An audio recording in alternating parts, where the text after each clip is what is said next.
This is a revisit of my code to do basic operations on matrices. Since the last time we reviewed this code, I have since added one more function, another version of matrix multiply that takes two matrices and does matrix multiplication on them, instead of just taking a scalar and a matrix. This new function works by first obtaining the various dimensions of the matrices, creating an output matrix with the appropriate dimensions, then checking to make sure that the input matrices actually match the required dimensions in order to be able to do matrix multiplication. Then we iterate through the output matrix, and for each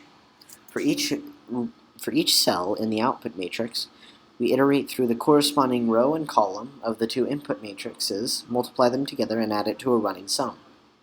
Once we're done iterating through each of the corresponding cells in the input matrices, we set the cell in the output matrix equal to the sum.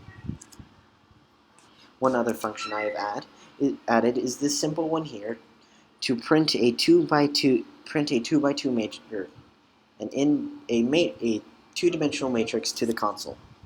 It simply takes the name of the matrix and the matrix, then prints line, prints the name, then iterates through the matrix, printing out each individual element.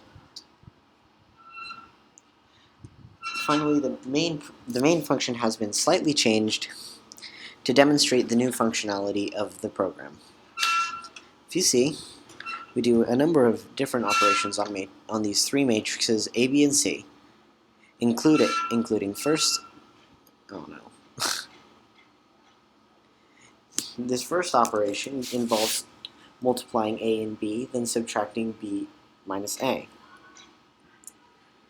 The second operation, if I can find the code again,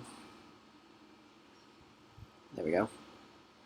The second operation involves multiplying 2 times A, then multiplying that by B, then adding it to half of A. The third operation is actually two operations, and it's to show an interesting associative property of matrix multiplication, where we can move the parentheses around in matrix multiplication and still get the same output.